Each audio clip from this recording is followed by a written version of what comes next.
Army chief और DGISI की सदर ममलकत से मुलाकात। दो अहम मामलात ज़ेर गौर, मगर पूरा ईवान सदर खाली कराने के बाद पूरा मुल्क शटर डाउन हड़ताल, पहिया जाम हड़ताल।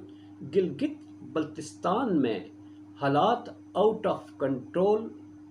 फौज और रेंजर्स को गिलगित बल्तिस्तान में तलब कर लिया गया। बात करते हैं इन्हीं मौज़ूआत पर। बिस्मिल्लाहिर्रहमानिर्रहीम। ब्रेकिंग ऑलवेज के साथ नाज़रीन कराम, मैं हूँ फैसल सैयद। उम्मीद करता हूँ आप जहाँ भी होंगे रब ताला की तरह में आफियत से होंगे। आज जो मुल्क के हालात हैं, इनके ज़िम्मेदारान मुल्क से फ़रार हो चुके हैं। किसी ने ECL में नाम नहीं डाला और ना ही किसी ने उसके बारे में गुफ्तगू की। मौजूदा निगरान सेटअप में भी उनका मुहासबा करने की कोई बात नहीं की जाती। मौजूदा निगरान हुकूमत का भी अगर इनके मौजूए बहस है तो वो है PTI, उसके जो क़यादत है, उसके कारकुन हैं। इसके अलावा ना बिगड़ती मौशत के ज़िम्मेदारों का तयन किया जाता है कि 17 माह में क्या हुआ, उसका मुहासबा कौन करेगा। नाज़रीन, मेरा ये चैनल नया है, प्लीज़ सब्सक्राइब कर दीजिएगा और बेल आइकन का बटन दबा दीजिएगा। दो अहम मामलात, एक तो फ़ौज और रेंजर्स को हालात के तहत हालात को कंट्रोल करने के लिए तलब किया जाना एक बड़े ख़तरे की घंटी है।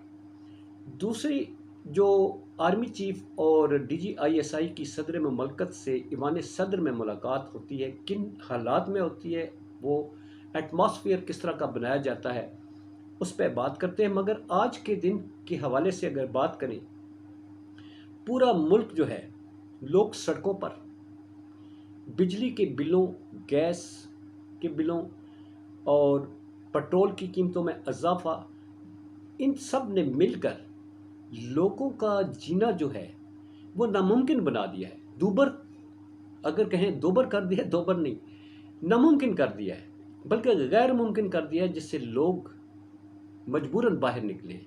मगर सवाल ये पैदा होता है कि हमारी ये कौम जो है 17 माह तक सोई रही। वो 17 माह तक जो एक टोला यहाँ मुसल्लत किया गया, उसने शुरू दिन से महंगाई के ऊपर हाथ रखा। ऐसी महंगाई की, ऐसे कावानीन बनाए कि इस कौम को, जिसको ये धोखा देकर आए थे कि जनाब हम महंगाई ख़त्म करने आ रहे हैं, शुरू दिन से महंगाई शुरू की।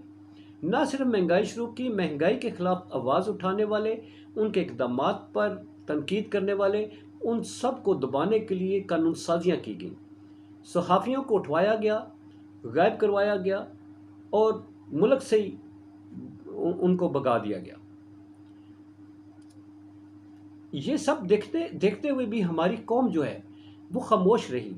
अगर हम अपनी खामोशी को, इसको मुजरमाना खामोशी कहें तो मेरा ख्याल है वो बजा होगा।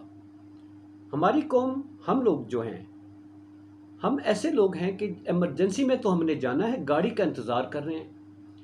गाड़ी आती है, हमारे पास से गुजर जाती है, वो जाती है तो हम शोर मचा दे, ओए ओए ओए गड्डी निकल रही, रोकना रोकना, असी भी जाना सी। वो गड्डी तो निकल गई लूट मार करके, वो लंदन में जाके इस वक्त स्टॉप कर चुकी है और वहाँ अगली लूट मार का प्रोग्राम जो है वो जारी है। मगर कौम इस वक्त सड़कों पर है, ऐसे हालात में सड़कों पर है कि ऐसी हुकूमत के दौर में सड़कों पर है जिनके इख्तियार में कुछ नहीं है। ये जो महंगाई है, ये जो इस हुकूमत के ख़िलाफ़ एहतजाज हो रहा है, ये तो उन्होंने आखिरी दिनों में जाते जाते जो कुछ किया था, IMF के साथ जैसे मुआहदे किए थे, फिर जिस तरह का वो कानून साजियाँ आखिरी दिनों में कर की गई, ये उसके नताइज हम भुगत रहे हैं। इनके इख्तियार में ही कुछ नहीं है। हमारी अपनी सुस्ती जो है, हमारी अपनी जो नाअहली है, अवाम की नाअहली, वो हम खुद भुगत रहे हैं। आज हमारे सड़कों पर आने का कोई फ़ायदा नहीं है, इसलिए कि मुआहदे वो करके चले गए हैं, ये तोड़ नहीं सकते। जो अवाम के ख़िलाफ़ जो है महंगाई का बम जो है, बारूदी सुरंगें वो बिछा के गए हैं, उनको ये नहीं हटा सकते, ये नहीं हटा सकते। मगर आज के हालात जो है नाजरीन, उसमें पूरे मुल्क के ताजर, छोटी बड़ी दुकानें, मार्केटें और फिर आम हालात ज़िंदगी से ताल्लुक़ रखने वाले लोग जो हैं, मामूलात ज़िंदगी जिनके मुतासर हो चुके हैं, वो लोग, घरों से बच्चे, बूढ़े, औरतें, जवान, सब के सब, ताजर, दुकानदार जो हैं, वकील, सहाफ़ी और इसके अलावा जमात इस्लामी का सबसे बड़ा आपको मालूम है मौलवी सिराजुल हक साहब जो हैं, उन्होंने कॉल दे रखी थी। पूरा मुल्क जो है उसका निज़ाम आज मफलूज होकर रह गया है। हालात जो हैं वो आउट ऑफ कंट्रोल हो चुके हैं। इन हालात को कंट्रोल करने का निगरान हुकूमत के पास कोई भी हल नहीं है। इनके पास कोई चाबी नहीं है जिसके साथ ये अब इन हालात को कंट्रोल कर सकेंगे, ना ही ये करेंगे। दूसरी तरफ अगर हम देखें, हालात आउट ऑफ कंट्रोल हैं। हमारे सरहदी सूरत हाल किस तरह की है, इंडिया हम पर हमला करने की पर तोड़ रहा है। गिलगित बल्तिस्तान और आज़ाद कश्मीर हमारे इंतहाई हसास इलाके हैं जिनसे आंखें मूंद कर हम बैठे हुए हैं। वहाँ पर गिरफ्तारों, छापों और हर तरह के जुल्म सितम की जो दास्तान रकम की गई, उससे लोग पहले ही तंग थे। लोग अभी नहीं, महंगाई से पहले लोग वहाँ सड़कों पर एहतजाज कर रहे हैं। जिस तरह की वहाँ हुकूमत गिराएगी, फिर लोगों के जो मजाज हैं उनको देखे बगैर जिस तरह का वहाँ पर इक़दामात किए जा रहे हैं, लोग उससे नाखुश हैं। लोग उससे नाखुश हैं। इंतहाई हसास इलाका है और वहाँ पर इस वक्त इतने हालात मखदूश और आउट ऑफ कंट्रोल हो चुके हैं कि वहाँ आज फ़ौज और रेंजर्स को तलब कर लिया गया है, बाकी फोर्सेस को तलब कर लिया गया है। ये वो हसास इलाका है जिस पर इंडिया अपनी नज़रें जमाए बैठा है, जो कहता है गिलगित बल्तिस्तान हमारा है, ये कश्मीर हमारा है। पाकिस्तान को धमकियाँ दी जाती हैं, उनके वज़ीर दिफा आर्मी चीफ हमारे महाजों पर आकर जो है धमकियाँ देते हैं कि ये इलाके हमारे हैं। ऐसे मखदूश हालात में जिसमें इस वक्त एक नफ़रत की आग वहाँ पर भड़की हुई है, उसको किसी ताकत से क्या दबाया जा सकता है? क्या ताकत का इस्तेमाल जो है वो मसाइल का हल है, या हल वो है जो 24 करोड़ अवाम की बेचैनी का बायस बने हुए हैं, वो है इलेक्शन को अगर आप डिले करके और मामलात को इसी तरह चलाएंगे तो शायद ये उस नहज पर चले जाएंगे कि जिस पर किसी के इख्तियार में कोई बात नहीं रहेगी। इसलिए कि इस वक्त लोग आउट ऑफ कंट्रोल हैं, इनको क़यादत करने वाला कोई नहीं है, इनको समझाने वाला कोई नहीं है। एक ही शख्स है, उसको लाया जाए, उसकी बात मानेंगे। आप ये यहाँ से देख लें, क्या नवाज शरीफ को बुलाएं, वो लोगों को समझाएं, समझ जाएंगे? क्या शहबाज शरीफ समझ जाएंगे? क्या मरियम नवाज एक बड़ी कॉल देकर लोगों को कहें कि आप मुंतशिर हो जाएं, घरों में बैठ जाएं, हालात ठीक हो जाएं? नहीं, इनमें से किसी की कोई नहीं, इन्हीं का बोया हुआ है जिससे ये आवाम सड़कों पर है। उस शख्स को लेकर आएँ, वो एक दिन में एक तकरीर से सारे हालात को जो है वो कंट्रोल कर लेगा। लोग उसके कहने पर घरों में बैठ जाएंगे, इस महंगाई के खिलाफ बैठ जाएंगे। सिर्फ एक उम्मीद, जिससे लोगों की उम्मीद वाबस्ता है, वो एक शख्स है, वो है जिसे जेल में डाला गया है। कप्तान को बाहर लाएं, हालात संभल जाएंगे। दूसरी तरफ बड़ी मुलाकात जनाब army chief honourable Syed Asim Munir और DGI नदीम अंजुम साहब सदर ममलकत आरफ अलवी साहब से मिलते हैं। ये मिलने का जो माहौल इस वक्त बताया जाता है वो बड़ा मानी खेज़ है।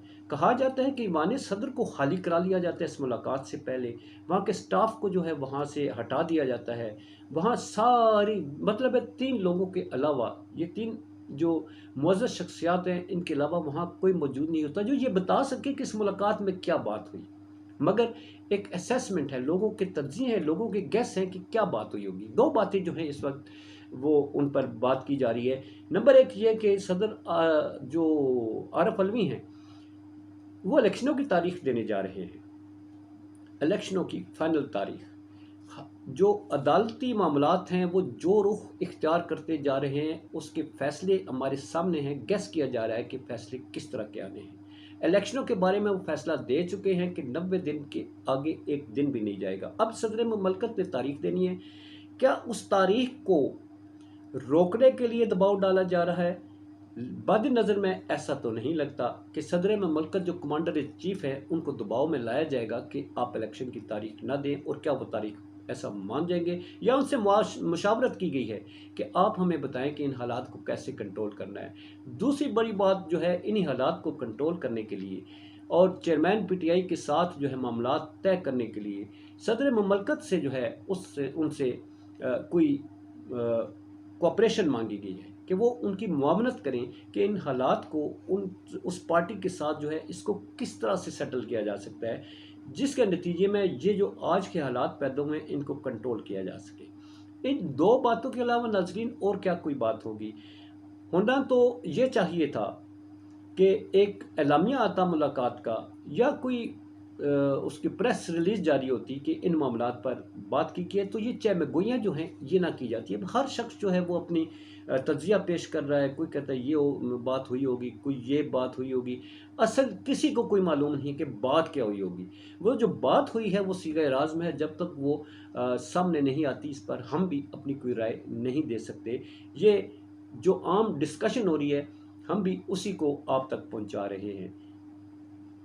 حقائق سامنے آنے تک اور کل کیا ہوتا ہے، آج کے جو حالات بنے ہیں آج کے دن کے حوالے سے، آنے والے جو ویلاگ ہیں ان پہ ڈسکس کریں گے۔ پاکستان زندہ باد، پاک افواج پائندہ باد۔